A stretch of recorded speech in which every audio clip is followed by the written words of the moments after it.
Hey everybody, it's Safi and Marco, Dish Out on the Movies. Today we are reviewing a second Lon Chaney movie. This one is very famous actually. It was done in 1925 and it was the Phantom of the Opera, and it starred Lon Chaney, Mary Philbin, and Norman Carey. Norman Kiwi? Norman Carey. Curry? Kiwi? And anyway, I thought it was a little bit too long. I wish it would have been more edited, just a little bit. Just seemed like it. When you're doing a silent movie, it's just you have to do things differently. That means that everything that you do, every little action, because there's no music except, I don't know, there was orchestral music with this one, but I mean in terms of conversation, you have to exaggerate everything. All you're like, I'm shocked, so you have to have your whole body and your arms. Everything has to be in tune with I'm shocked, or I'm sad, or I'm happy, or I'm glad. It's just everything has to be your facial expressions, your arms, everything is, and then you might walk a few steps away. It's like, oh my God, are you kidding me? This is so shocking. So you have to kind of step a few steps to show the shock in your mannerisms. And so to me, it adds a lot of extra, what would you call it, emotion without talking. And so, I mean, that's what they did. That they had to find ways to make things, viewable, so people could see, without hearing their talking, what they were feeling or how they were feeling. So, there's a lot more to say about it, but because they did some interesting things. Now, Marco looks like he watched a colorized version.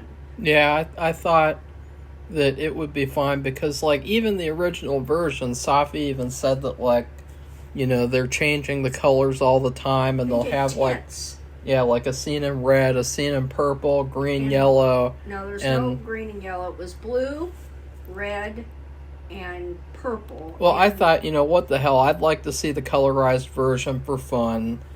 I tried to watch the movie before. Unfortunately, I was spoiled at the reveal scene. I've seen that a million times in isolation because whenever they do horror documentaries, they always use that scene where she pulls off his mask and he points at her and he scowls at her. But there was one time I tried to watch the movie, and I think it was on Netflix or Amazon, and I literally turned it off after 2 minutes because I was just so bored. And, because watching silent movies can be a real chore if they're bad or if they're just not as interesting. But when I rewatched it now, I didn't have as much of a problem. There were a couple of times near the end where I was like, okay, this is getting to be a little bit too much. I'm starting to get a little tired of this movie, a little bit. But it wasn't a terrible thing. I thought that it was actually a pretty good movie. Was it as good as He Who Gets Slapped? I think it... No, it had some little, with all the tents. The story in He Who Gets Slapped was better. It made more sense. This movie kind of turned into a mess in the last part. Yeah. The whole story, I'm gonna get into it, why I thought it wasn't as sensical to me, but it was overall a very entertaining experience. There was a lot of phantom. Last year I rewatched the Claude Rains version, which I like that one a lot. We'll talk about that one as well. And I was not a fan of it at all because most of the movie is just stupid opera bullshit, and then also these two mustache men competing for the affection of the main character. And this movie, this original movie, it's like 85% Phantom. So, that's pretty cool to me. Like, when I watch a movie about Phantom of the Opera, I want Phantom of the Opera to be in the whole fucking movie. I don't want it to be like the fucking Gerard Butler version where just the whole movie's like a soap opera and you don't even see the Phantom hardly at all, and he looks kind of normal for the most part except for that one little part of his face. I want to see the Phantom, the whole movie, because that's what I paid for. And I didn't pay for it at all, but you know what I'm saying. Right, Safi? I suppose. What do you think? Well, I like the other version, but it's been a while since I've seen it. You wouldn't like it now. I guarantee it. I liked his origin story. Yeah, he had a way better origin story in the Claude Rains version. This one was blank. Well, it wasn't. This is what it said. They gave hints. They gave little hints, which a lot of people say, I want the character to be mysterious, and I don't want to know why they're who they are. And it's like... No, I would agree, because it makes a lot of difference in the way they behave. It all depends, because in this case... It depended. It depended because he was creepy, but you just, a lot of the stuff, you looked at it and you're like, wait, why is he like this? How is he able to accomplish all this stuff too? There's a lot of that stuff that we're going to have to talk about. What else about his origin, Safi? Well, it says he was born during the Boulevard Massacre, which we have no idea what that is. Self-educated musician and master of the black arts, whatever that means. That means he's down with the blacks. No, Marco. It is Black History Month, so it's very fitting. No, Marco. The Phantom of the Opera knows how to speak jive. No. Exiled to Devil's Island for the criminally insane, and then he escaped, and he was now at large. That was, they had some kind of card. Some investigator had a card on him, and they brought it in to the owners of the opera house, the Paris Opera House, and that was what was on the card, and that is it.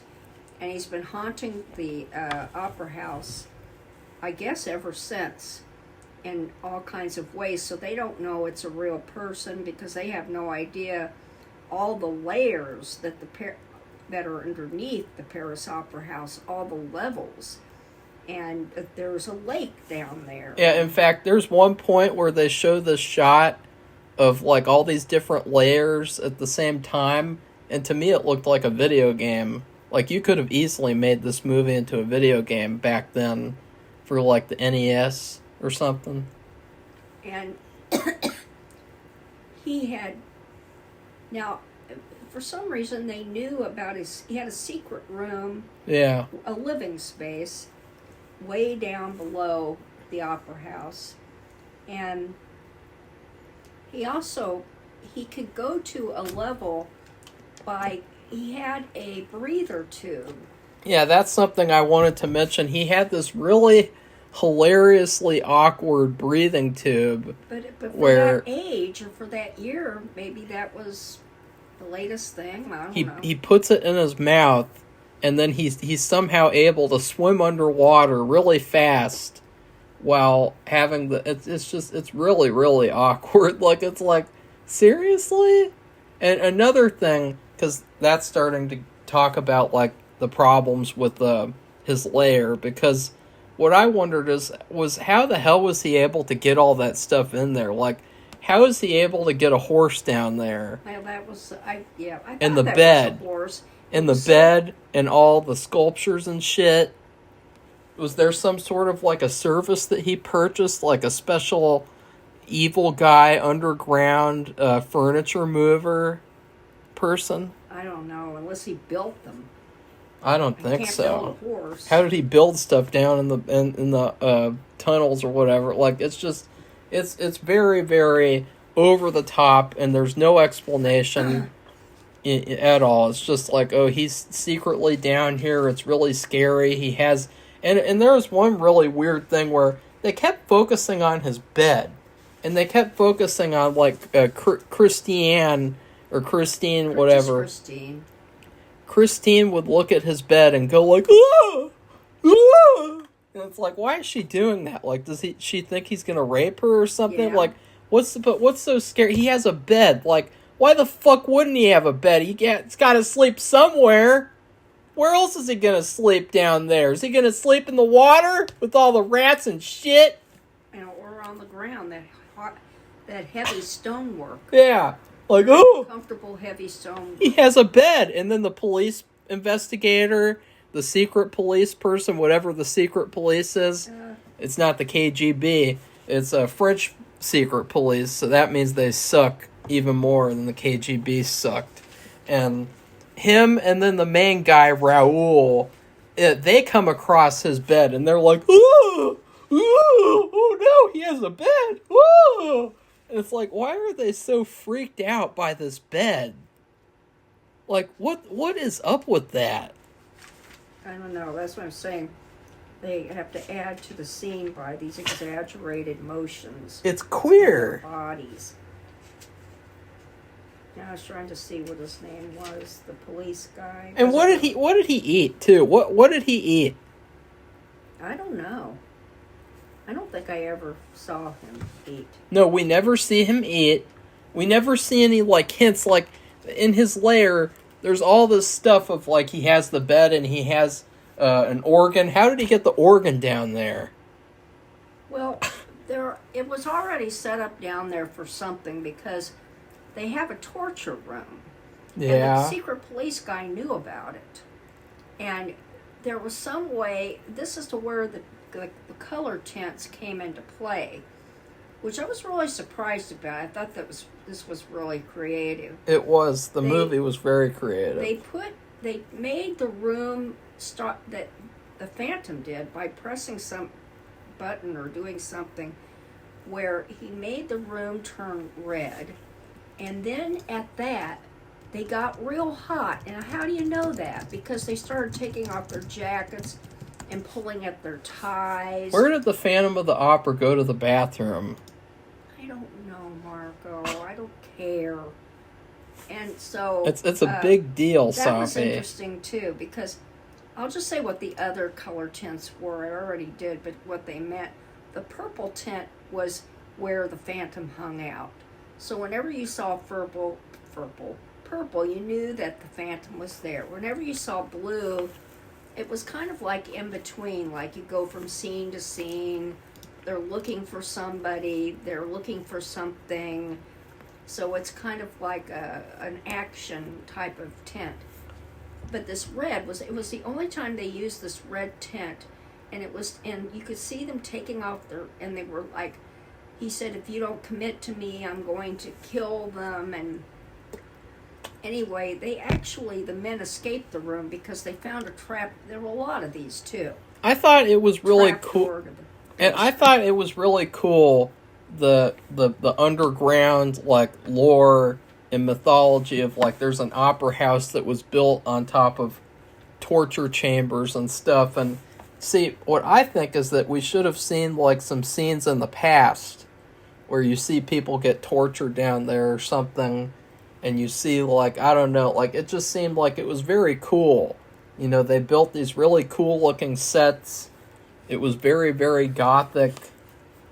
Another question that I had, and now this probably will make people very confused nowadays, because nowadays it would just be like a phone call, you know, like at my high school in senior year, or was it senior year, or where they had these bomb threats, and there was a bomb threat like 3 times, and yeah, it was very annoying. And it was on the phone, and it turned out to just be some random person from California, you know, and so that's what they would do nowadays. But at this day and age, in this time, the Phantom, he writes threatening notes. And so he gets out his quill, and then he scribbles and, you know, does this beautiful cursive handwriting, these threatening notes, and he puts at the bottom, from the Phantom.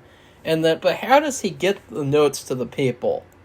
Like, he knows all these secret passages. They never show it. Well, when at the beginning, what they have Christine, and that's who the Phantom and Raoul are in love with. She's really young, and she's almost like a teenager. She just I seems, couldn't tell that. I mean, she looked legal to me. I thought she was really young. No, I didn't think so. Anyway, there was also another woman, Carlotta, and the Phantom loved Christine. So he made these threats, and they went back and forth with the threats, and they said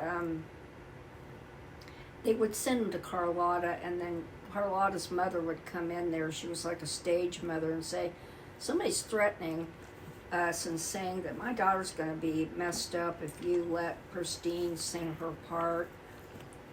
And anyway, so they let her sing it. The first time they got the threat, they let her sing it. Then she got another threat and said it was going to be her demise. And then after when they left the room, you see this hand with an envelope come out from the wall behind the owners of the opera's desk, and it lays down an envelope, and then it disappears. So there's all these like hidden places, and the threat says, if you allow Carlotta, that's the other lady, to perform tonight in Faust, that was what they were premiering that night or whatever, your whole place is going to be cursed. And now this is where the chandelier part happens, and where, he cuts down the chandelier and it crashes and kills Carlotta. Well, and the audience. And some of the audience. Well, what I thought was hilarious here was that the same thing happened that happened in Chucky, where they plagiarized this part. The same type of thing happened where the actress, she looks up and she's like, "Oh no! Oh no!" And instead of running away, she's just like, "Oh no! Oh no! Oh no!" Yeah. Like she's incapable of stepping to the right or running away. Like, "Oh no! Or maybe pointing up to the ceiling so the people in the audience could run out of the way. Yeah, it was very, and she kept on singing too. She was still singing until the very end, and then she was like, ah! It turns into a scream. Or did you get that version? No. Oh wait, no. Well, on my version, they had opera singing in the opera scenes, which was really nice, and organ playing, and so. But she was still singing through while she saw that the chandelier was falling, and then she screams as it comes down. It's really queer. It's very dramatic. Yeah. Okay, so, but anyway, the whole thing just revolves around this preoccupation with Christine. And it's really queer to me because it got very all over the place. And in the beginning of the movie, Christine is not interested in Raoul because she wants to focus on her career. But then she gets kidnapped by the Phantom. And the Phantom, he's kind of a Nimrod because he wants her to be his slave and he wants to be her master. It's very strange. It's so weird and just... But it's cool. It's very creepy and it's good as like a horror movie story, but it doesn't make much sense. But then all of a sudden, she escapes the Phantom, and all of a sudden she really wants to be with Raoul. Which is...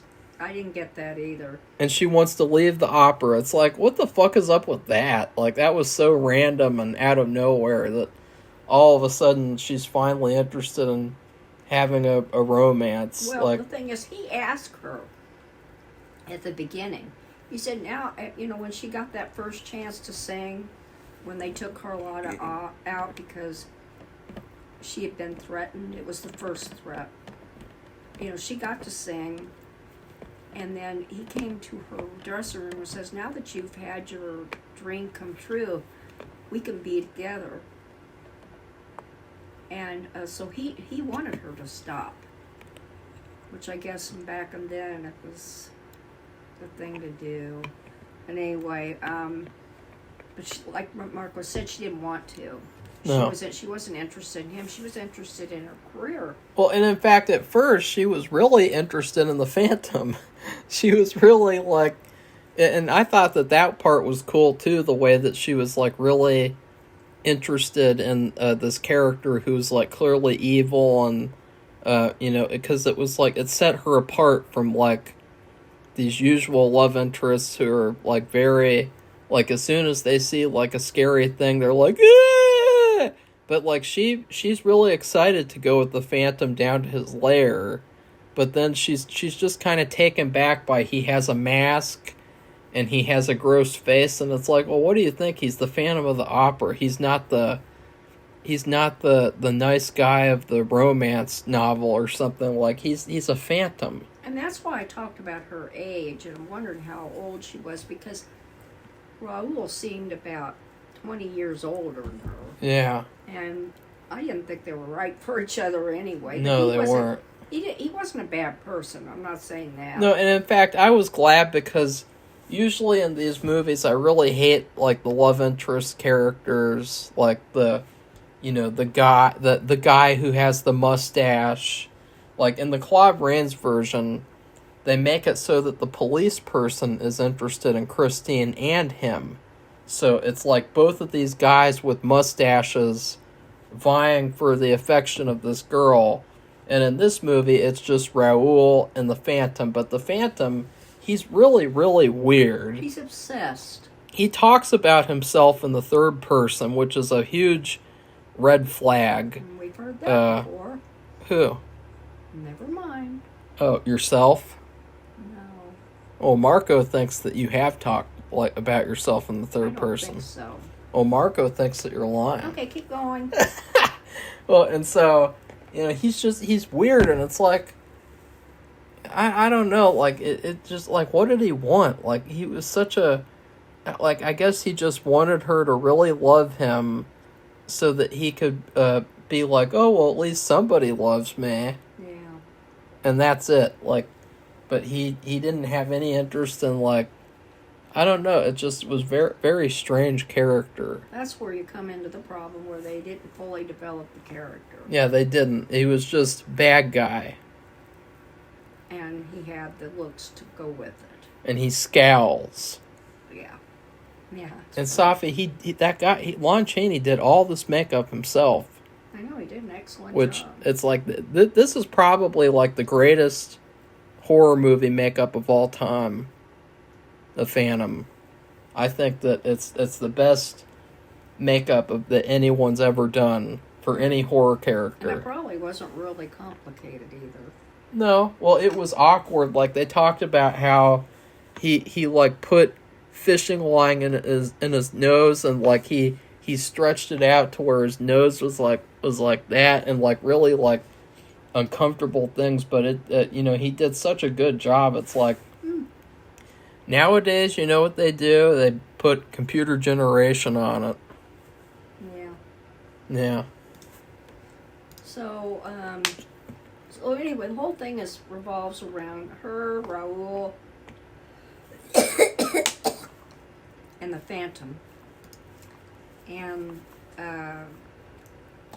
after the chandelier drops, Christine disappears. No one knows where she is. And then they have this guy. I don't know if he was a stagehand or he Was that the gay one? No, this guy, I don't know. I can't even remember what he was. I thought he was little. They had this, He was like a worker. Yeah, they had this, like, one guy, and he was, like, an older guy, and he was a stage worker, and he was clearly gay, like, he was very flamboyant, and I thought, like, oh, look, they have a gay character in a 1920s movie, and then people nowadays pretend like they never did that. Like, it just shows, like, people don't have any idea what they're talking about. The Phantom killed him. And this is where where they... Oh, no, that's a different guy. Okay, well, the Phantom killed one of the stagehands or just a worker that worked below, and it just in one of those lower levels.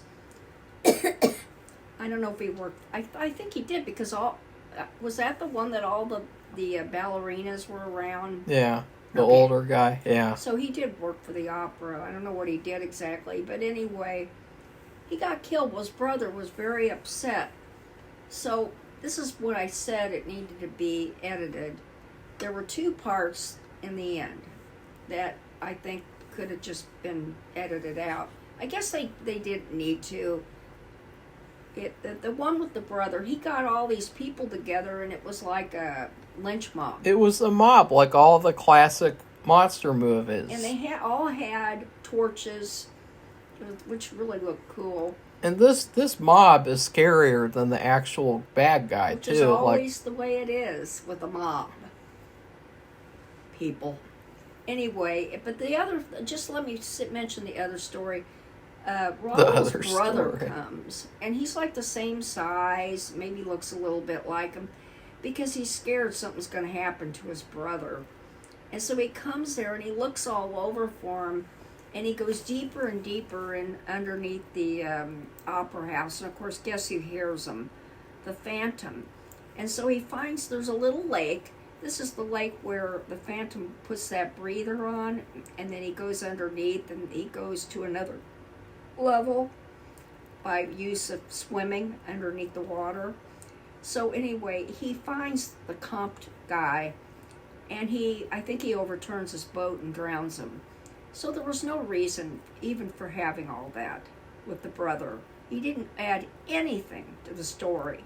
Yeah. It was almost like, I don't even know why they had him in there. Maybe they promised him a part in the movie or something, but I don't know. he shouldn't have, it shouldn't have been in there because he didn't play any part of anything. It didn't help anything that happened. Now the brother, the guy whose brother was killed with the mob, that played a part in the end in the Phantom's demise.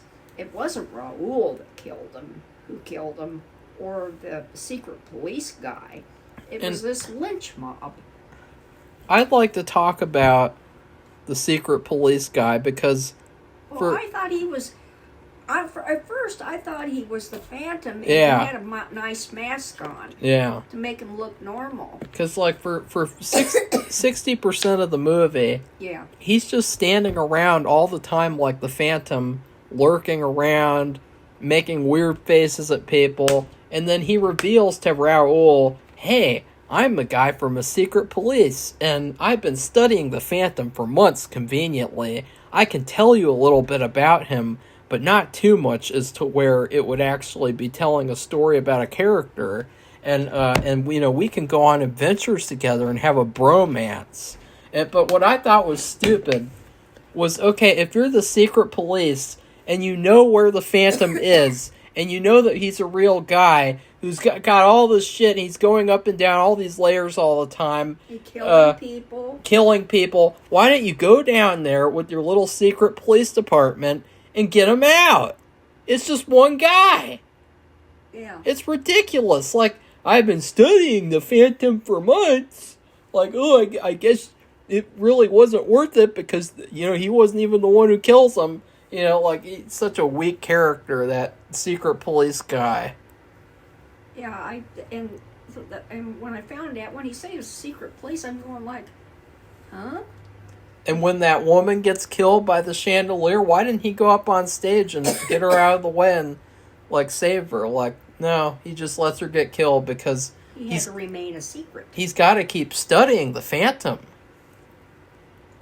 Like, what did he study? Like, did he look at the Phantom's bowel movements and try to figure out, like, where he is hiding exactly? Or, like, try to track him by his smelling the Phantom's scent or something? Like, what did he even do? Like, he's been studying him for months. Like, what does he even do? Like, what's up with that? I don't know. But anyway, another thing they did with color, which is strange to me, and for some reason it must have been the color that they could do. There was this one thing where they had a special ball, and it happens every year. It's a big deal. I didn't like that part either because it was very random. Well, they had all these people. Well, they talked about it before it happened. But it was very random the way that, like, he comes in in his little red outfit with the skull mask, and then he leaves to go spy on the couple, and then he goes back, and it's like, it just didn't seem like it was very necessary. Well, they splashed this red, and it was well done. That his costume was outstanding, so everybody stopped to look at him. It was like great. The center of attention. But also, other people had red in their costumes, so it was like a mixture of, you could see a slight green on a few people, but it was mainly red, black, and white. And it was I didn't have a colorized version, but that, like I said, there was the tinting of the different scenes, and then there was this scene, which was this ball scene, where they showed this it was bright red, and then of course, the thing, like I mentioned just a little while ago, is that the Phantom's wearing this magnificent outfit. A lot of people are wearing interesting outfits, but not like this, and they're just wearing a black mask. He's wearing, because he's totally disfigured, and they don't know that, he's wearing this huge skull mask with a floppy hat and a big red feather. Or feathers. It's and really also has cool. A red scarf. It's so much better than the stupid costume that they always have him wear in the stupid musical. Well, that's very simplistic. That's I mean, for sure. this It's is as simplistic as they can get. But why wouldn't it be like as intricate and beautiful as this? Because like usually when you have a musical version, they dress it up. Yeah, they have a lot more.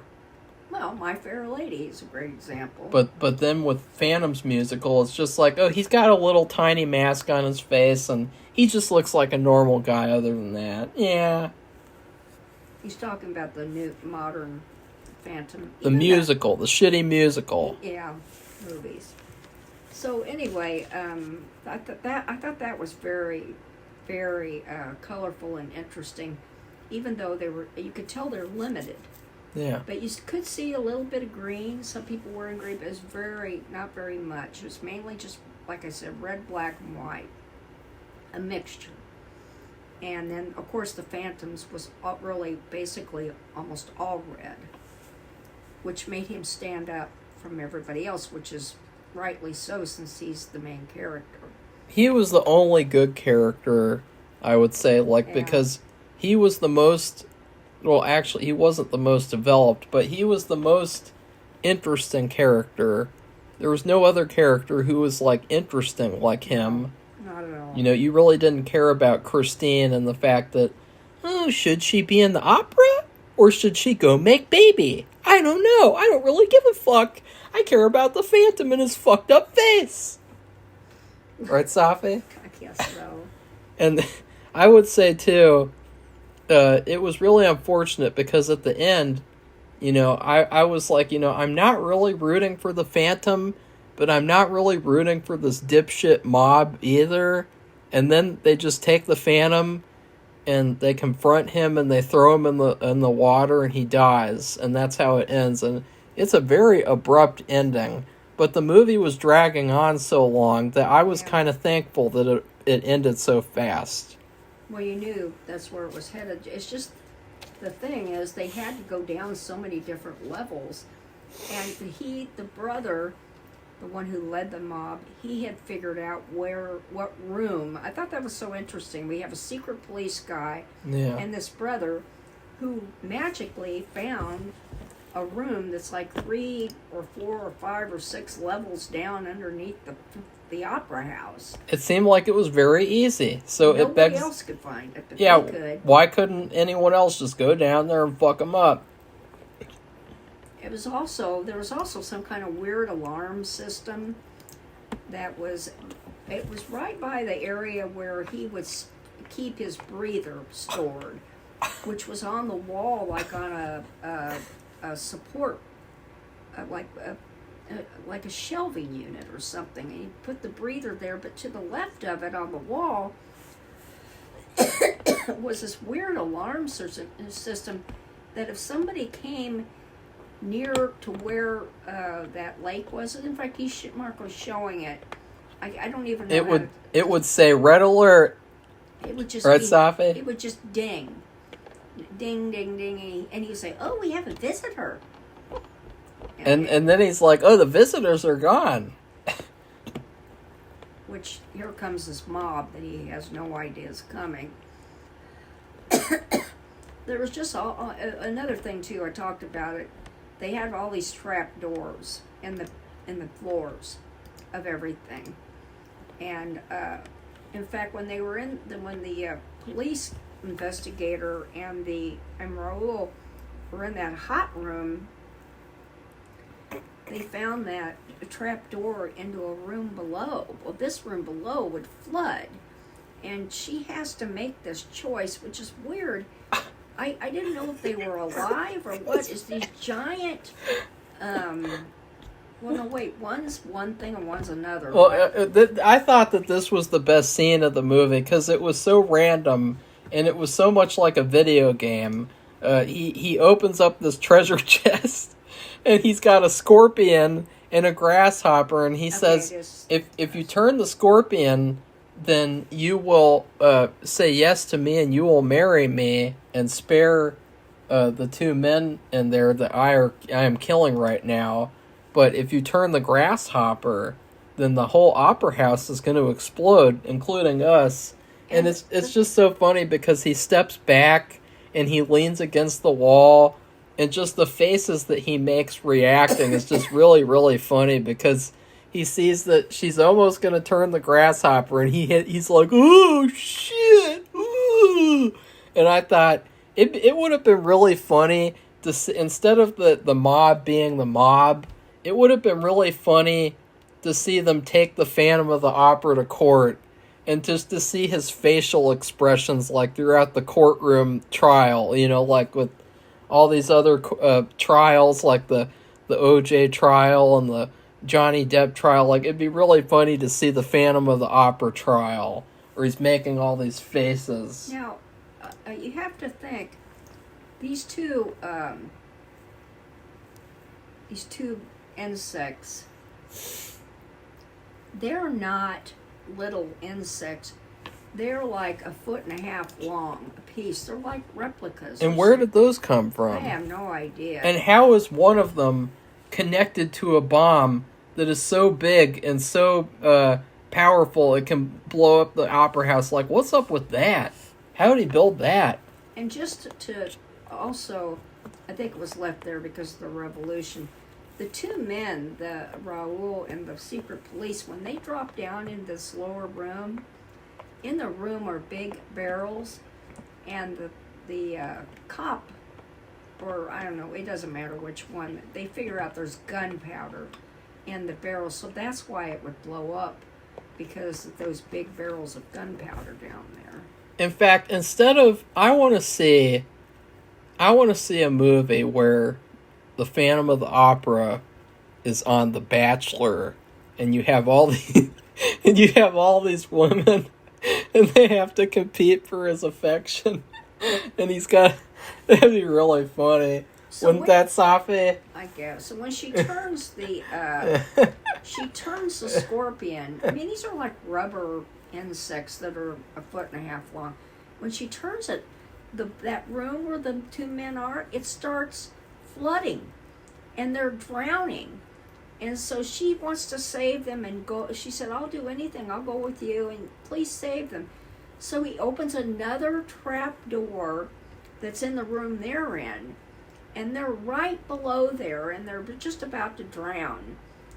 And he has a little mechanism where he like a lever, and he pulls it, and it opens the trap doors. They're like, got 1 foot thick of marble or something. And he gets them, and they're like almost drowned. When she runs over to Raul and holds him up and says, "Are you all right?" Whatever she says. And of course the Phantom has a cow. And then he takes her, and then they go on this big ride with the carriage that actually he had gotten. He was going to take them away, Raul and her. They were going to escape. And but before he goes in there, his alarm goes off because guess what? Who's coming? The mob. They're in his area, into that water area. And because his alarm went off, it's going ding, ding, ding. He goes like, who in the hell is this? It's like finally they're going to go down there. It's like, could have done that like a million years ago and saved the life of Carlotta, the idiot girl, you know. And then as the crowd is about to descend on them, and the two men they're just all dragged out and lying on the floor and moaning, and now they're wondering where Christine is. What are you doing, Safi? Why are you going through the whole ending? Well, I'm just telling. Here comes the crowd. And no, don't do that. Okay, well, that's it. So I don't know what else to say. We talked about all the colors. We talked about the color. Tints. I really enjoyed Lon Chaney's performance. He's really good. He's just... I think, I can't remember, did the Oscars exist? Oscars... I don't know. Best Picture list. Because, we will be doing Best Picture Week next month, and I already picked 2. Safi has to pick 3.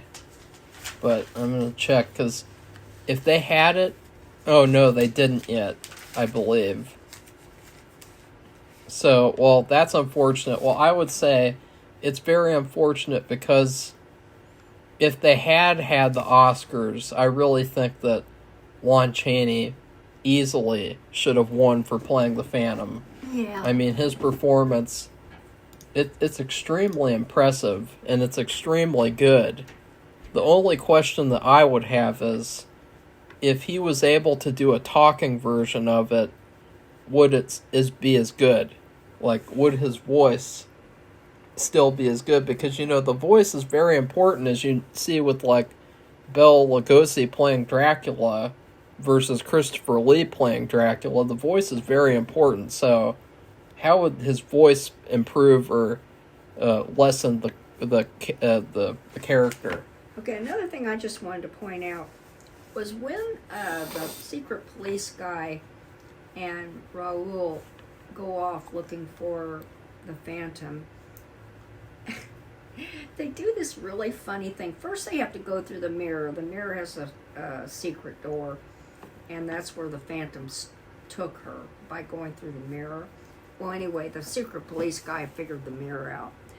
But he says, secret police guy says he and Raoul have to hold their arms up. Oh, yeah. I'm trying to think, it was the left arm. It was up like... let's say you were raising your hand in class. That's what it looked like. You're raising your hand in class. He said because... the strangler's rope will come down and get us, because... they called it the Punjab lasso, which sounds Indian. Like Indian. Yeah, because the Phantom would have these ropes that would come down, these nooses that would come down and get you. So he wanted somehow. to make sure they didn't get strangled, and he said to keep them up. He said, don't put it down. When he started putting it down, keep them up, because those things could come down any second.